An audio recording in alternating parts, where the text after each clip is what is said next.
one of the big fears for me is that people try and turn this into a certification, that they start selling certifications and charging farmers to be I really hope that people get off that bandwagon as quickly as they get on it, or not get on it at all, because we can see that there is going to be a predatory element of our industry that turns around and says, let's create a certification and let's sell this certification to people. And I have been sent contracts from farmers who were approached by people who are trying to sell these certifications. And what they're saying is, I saw you go on that Map It Forward podcast. I was wondering if you can get a group of 20 farmers together, I will give you your certification for free if you can convince other people to get on it. And I'm like, this is not going to happen.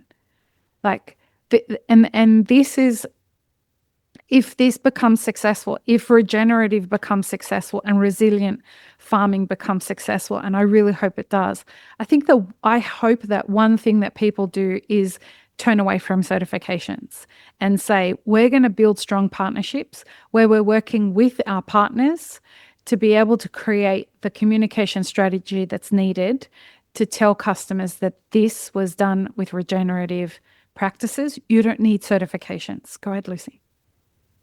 Yeah, we're all on this wavelength with you. Absolutely. Yeah, great. If you've ever thought about doing business in the Middle East, or you're just curious about what's happening in one of the most exciting coffee markets in the world, we've launched a new direction for the Map It Forward Middle East podcast as an invaluable resource to help you find out more about doing business in the region. It features real conversations with values-driven entrepreneurs and businesses that have been operating in the region for years. Just as the global podcast, the Map It Forward Middle East podcast will talk about opportunities, challenges, and the realities of building something sustainable in a fast evolving market. The show is in English and the guests are deeply inspiring. Search Map It Forward Middle East wherever you get your podcasts, hit subscribe and share it with your friends. Welcome to the Daily Coffee Pro by Map It Forward, friends. I'm your host, Lee Safar, and this is episode 4 of a really great 5-part series with Maddie, Lucie, and Gabi.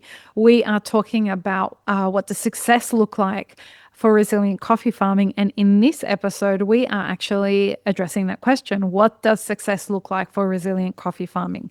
So as we talked about what the challenges are, guys, they are plentiful. We have a battle ahead of us. But when this starts to work, when we do start to see, whether it's on one farm or industry-wide, what will success look like for us? Go ahead, Lucie.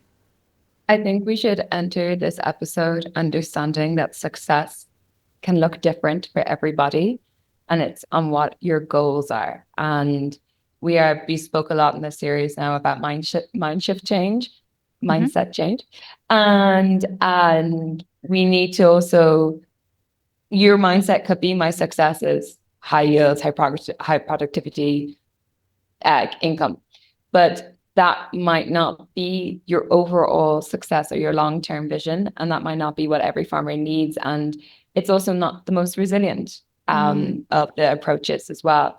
So success could look like, have I created a really great biodiversity inclusive system? Have I restored waterways? Have I increased my soil organic matter by 1% and reduced erosion? Have I got involved in carbon credits? Have I looked at diverse income streams? Have I entered tourism? Am I now creating new products within my coffee field that is creating resilience for my household income, for my household nutrition, but also, diversity within the system?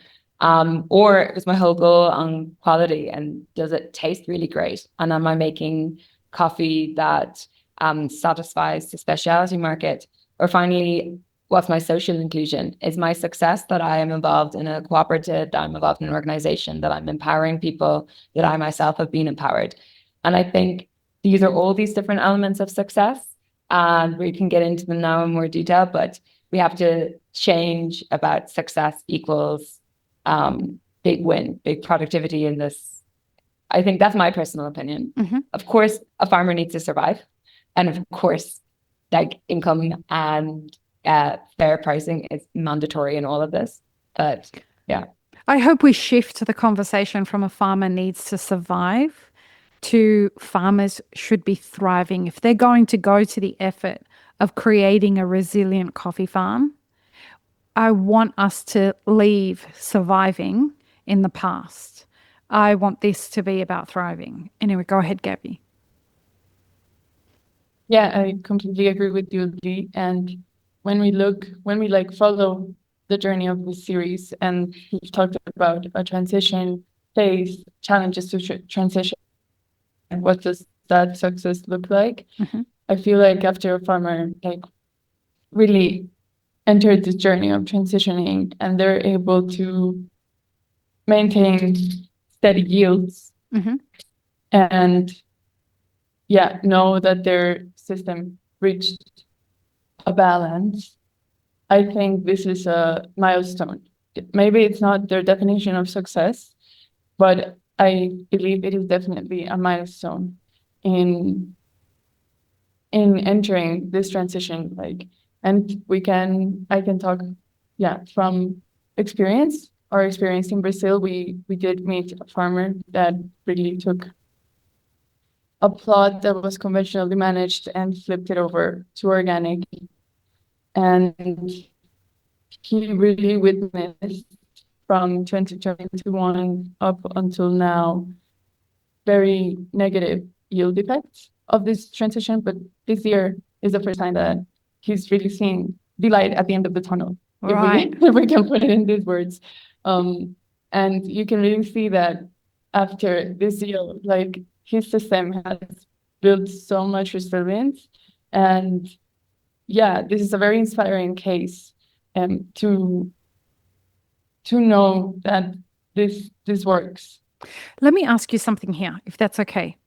If I understand it correctly, once you've gone to the effort of going from conventional to resilient coffee farming, once that ecosystem of resilient farming has bedded in and is working in harmony, is it less prone to failing?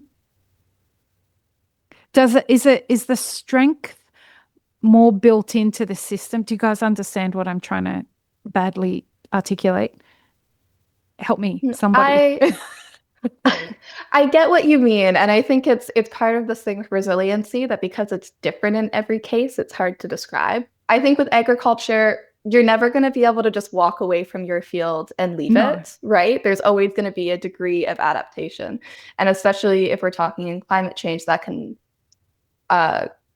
facilitate things like pests moving into areas that they have not been able to be in before. So that's going to be one aspect of adaptability that people might have to change their pattern. But when we look at shade trees, for example, which is a very classic regenerative practice in coffee, having a shade tree there lowers climatic extremes on both effects. It buffers against really high temperatures, but it can also help buffer against large storms and large wind events, and also against frosts.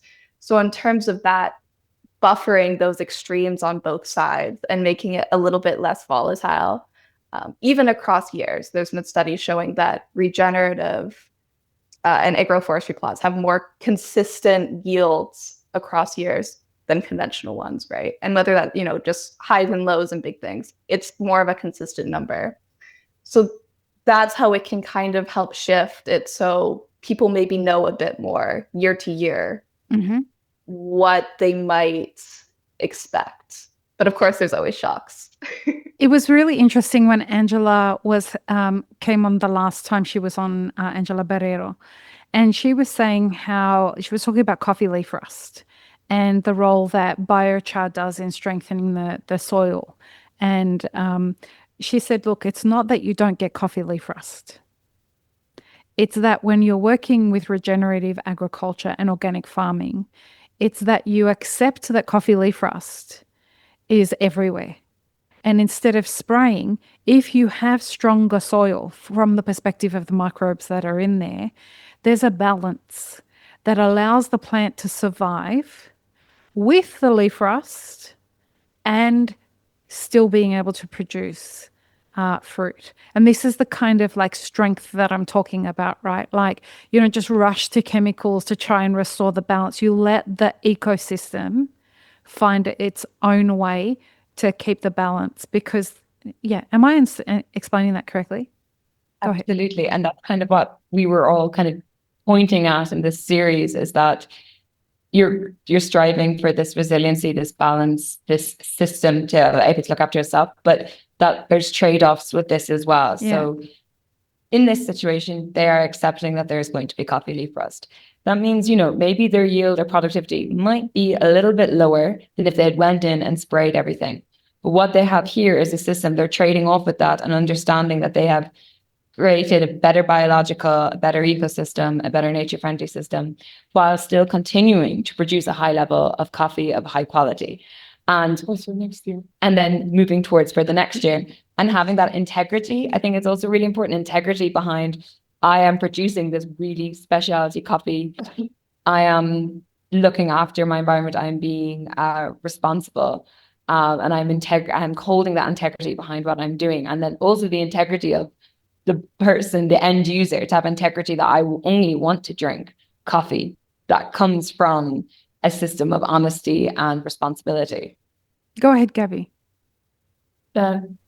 Just adding on to how you ended, Lucie, I think another angle of what success looks like is when the farmers are being recognized for those practices, when there is some premium being paid for producing coffee, incorporating regenerative practices, having a resilient system. However that will look like, because it's still in development, it is for farmers to feel that they are getting what the work they're putting into their management. I hear what you're saying, and one of the big fears for me is that people try and turn this into a certification. That they start selling certifications and charging farmers to be I really hope that people get off that bandwagon as quickly as they get on it, or not get on it at all, because we can see that there is going to be a predatory element of our industry that turns around and says, let's create a certification and let's sell this certification to people. And I have been sent contracts from farmers who were approached by people who are trying to sell these certifications. And what they're saying is, I saw you go on that Map It Forward podcast. I was wondering if you can get a group of 20 farmers together, I will give you your certification for free if you can convince other people to get on it. And I'm like, that's not going to happen. Like, and this is, if this becomes successful, if regenerative becomes successful and resilient farming becomes successful, and I really hope it does, I hope that one thing that people do is turn away from certifications and say, we're going to build strong partnerships where we're working with our partners to be able to create the communication strategy that's needed to tell customers that this was done with regenerative practices. You don't need certifications. Go ahead, Lucie. Yeah, we're all on this wavelength with you. Absolutely. Yeah, the benefit of certifications is that you do create kind of a monitoring and evaluation system, or oftentimes kind of creating a system of progression of like, well, how can I progress and move forward? And those things are important. Monitoring, having being able to have integrity behind what's going on, being able to know how to progress, that's really important. Where it gets bad is when it becomes capitalized and it becomes like a money-making issue. And it will be. When farmers can't afford it. And so I think when buyers have an idea, like FAF is working on a high nature value index, and there's many other schemes coming forward, some are even becoming ISO registered. When there's these really clear guidelines and outlines of what it means to be resilient, regenerative, and what this progression is, that's very important. And I emphasize guidelines and outlines here, because when it becomes too rigid and when it becomes a thing like it's very rigid and you must pay for this and you must be in this and the farmers can't afford it and people turn away. And if it's only the fact that if a farmer is only doing something because the market requests it, but then they can't afford to do it, or then what we've seen is that many markets for example, might be requesting organic, but the United States really requests organic certification, but they're now reducing what they can buy from certain countries because of tariffs. Yeah. And then where does the farmer stand in that if they've spent all the money? So, yeah.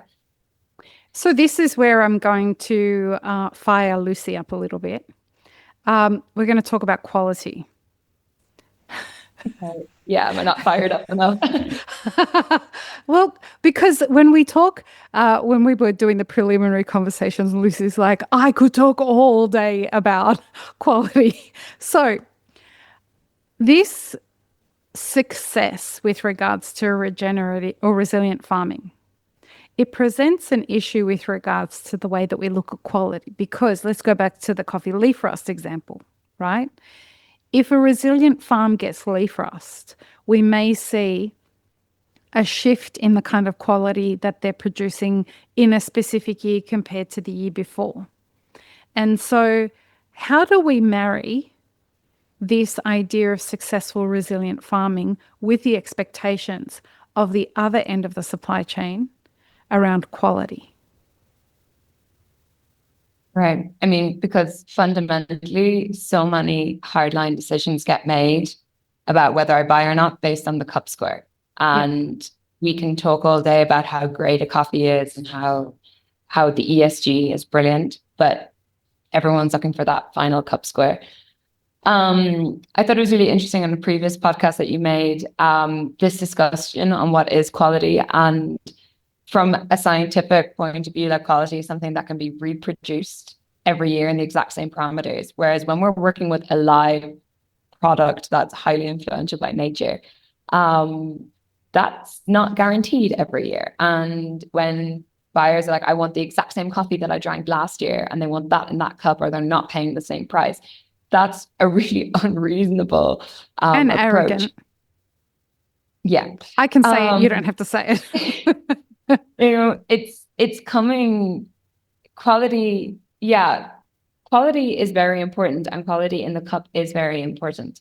But it's a bigger story with that. And we can, like I spoke about it before, that, you know, if we're looking at quality from like green bean grading, if you had this beautiful respite of a plot that every pest and disease and insect wants to come and hang out in, your green bean quality is going to reduce. And it's going to cost more to like mill that and go through that to get this final cup that's going to taste probably amazing because it's been so resilient and it's been producing all the secondary metabolites that are needed to be defensive. But now and have a good cup, but like there's going to be less of it in that way. And I think it's very important in the conversation of like when we're purchasing from a farmer to be open to be purchasing all, and open to be purchasing all qualities, and finding a specific place in the market for everything. A big thing that we see, and it's been part of my research, is that this obsession with buying large beans, like, oh, I only want screen 16, I only want screen 17. Part of my research has been looking at, well, does coffee quality, the sensorial analysis, change between screen sizes? Because when we're facing now drought, we are seeing smaller bean size development. And it's not as easy to produce like 100 bags of screen 16 plus, you know? And having the science supporting the sensory and supporting the reality is very important, so that we can communicate back. No, we have scientifically proven that the cupping taste does not change between 14 and 16, or it's so minor that please be open to it and please continue to purchase and support. That stuff is very important. But also quality comes in with our health as well. And if we're thinking about what we want to consume and what we want to put in our bodies, everybody on the supply chain has a responsibility to make sure we have a healthy product at the end. And I don't know about you, but I don't really want to be drinking something that's been covered in glyphosate. So we have to look towards these elements with it too. But there are other forces at play, and certifications and industry regulations, and like, you know, people say, oh no, it must be this defect count and it must be this, this, and this in order to fall into this category.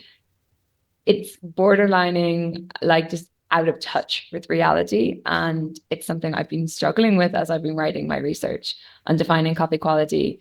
And I've been finding really nice, promising results that, regenerative systems, agroforestry systems makes good coffee. But it's hard to translate that into sometimes very rigid industry requirement. And it's a sense of entitlement and privilege that I'm not sure that we're going to have in the future, right? Like it's as it gets harder and harder to grow coffee, I'm not sure that if we don't adapt, well, whether we adapt or not, if we adapt to resilient farming, your pickiness as a buyer is going to have to bring in more compromise. And perhaps you're going to have those conversations with your consumers. I personally see that we are in the process of gutting out the middle. So either we're going to have hyper specialty coffee, or we're going to have commercial coffee, and that's it. The in between. I don't agree.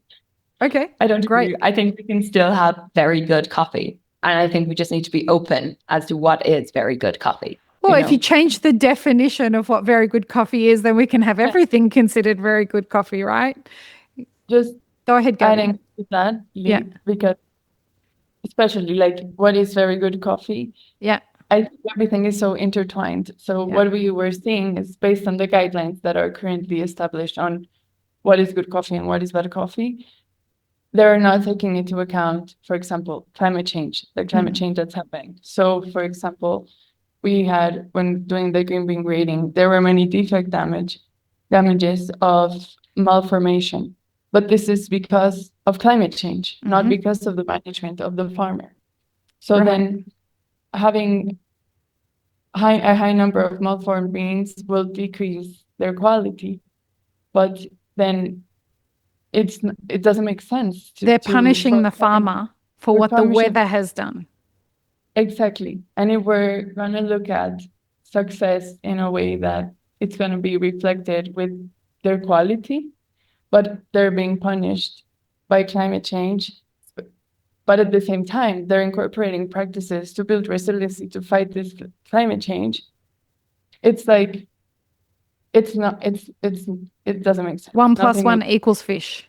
Yeah, exactly. Also because even like the milling, where you can go bring your coffee to be milled, to be sorted, like that's such a privilege to be near a warehouse that has all the machines available to do all of that. So you could be producing a very good coffee that's really resilient, that you're taking on eco-friendly measures, and it probably cups right, but you don't have the resources and you can't afford to get that milled to create that high quality. So you have to sell it as this bag of a mix of whatever. You're going to get a very base price, and there's no reinvestment back into you into what you're doing. And it's all about your location and privilege, of course. Like, it's a huge thing. It's very privileged to be able to jump through all these loops that the industry puts forward. Is one of the successes of resilient farming a guaranteed future? I think in the sense that you can, continue farming, and that you'll still have a yield in 30 years, and you'll still have plants that can produce. Because conventional farming, we're definitely looking at the end of a runway, right? But with resilient farming, the more resilient you get, the longer you're extending that runway, if I've understood it correctly. Am I correct in my assumptions there? Future-proofing. Because we're not just looking at one final destination as our outcome. We're looking at multiple final destinations. Yeah, I love it.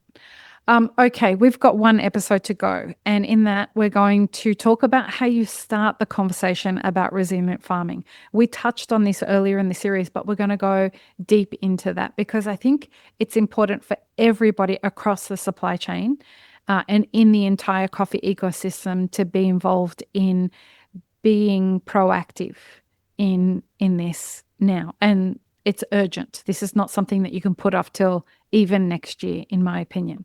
So join us for the final episode of this really awesome series. Peace, love, and peanut butter. Have an amazing rest of your day. This episode is part of a 5-part series produced by Mapper Forward. Check the full playlist and guest details in the show notes, as well as how you can support our work in the coffee industry. Become a premium YouTube subscriber, explore our Patreon and any brands we've partnered with to bring you this podcast. Please don't forget to like, share, and subscribe. It really does help us grow our audience.